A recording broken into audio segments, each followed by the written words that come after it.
संत तुकाराम महाराज यांनी केवळ भगवंताची भक्तीच केली नाही, तर आपल्या अभंगवाणीद्वारे समाजात अनेक सुधारणा केल्या. त्यांनी जातीभेद, अंधश्रद्धा, कर्मकांड, आळस, दांभिकता यावर कठोर प्रहार केला आणि समाजाला नवा विचार दिला. त्यांच्या समाजसुधारणेच्या कार्याची काही महत्त्वाची वैशिष्ट्ये खाली दिली आहेत.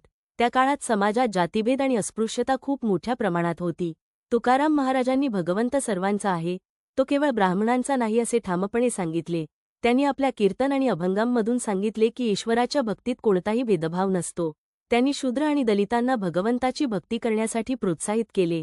देव तुझा गडी, तू तयाचा मालक असे म्हणत त्यांनी समाजातील श्रेष्ठ कनिष्ठ भेदभाव संपवण्याचा प्रयत्न केला.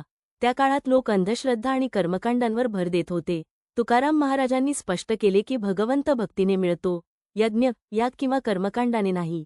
त्यांनी ढोंगी बाबांना, खोट्या गुरूंना आणि खोट्या धार्मिक विधींना विरोध केला. त्यांचे अभंग, पूजा, पोथी यासारख्या ओळींनी कर्मकांडांवरील त्यांचा रोष दर्शवतात. त्या काळात स्त्रियांना खूप मर्यादा घालून दिल्या जात होत्या. तुकाराम महाराजांनी स्त्रियांना देखील भगवंताची भक्ती करण्याचा आणि समाजात मानाने जगण्याचा अधिकार आहे असे सांगितले. त्यांच्या पत्नी अवलीबाई यांना त्यांनी खूप सन्मान दिला. बहिणाबाई चौधरी यांनी त्यांच्या विचारांनी प्रेरित होऊन स्वतःही अभंग रचले. समाजात काही लोक मेहनत न करता फक्त भगवंताचे नाव घेऊन जगण्याचा प्रयत्न करत. तुकाराम महाराजांनी स्पष्ट सांगितले की फक्त नामस्मरण करून चालत नाही, कष्ट करणेही गरजेचे आहे. कष्ट हा खरा धर्म आहे असे ते म्हणत. त्यांनी लोकांना इमाने, इतबारे स्वतःच्या उदरनिर्वाहासाठी काम करण्याचा सल्ला दिला.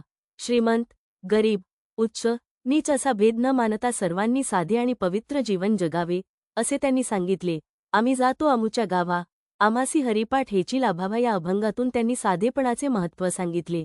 संत तुकाराम महाराजांचे विचार आजही समाजाला दिशा दाखवतात आणि त्यांच्या अभंगांमधून आपल्याला जीवन जगण्याची योग्य दिशा मिळते. त्यांचे समाज सुधारणेचे कार्य हे भारताच्या संत परंपरेतील एक उज्ज्वल अध्याय आहे.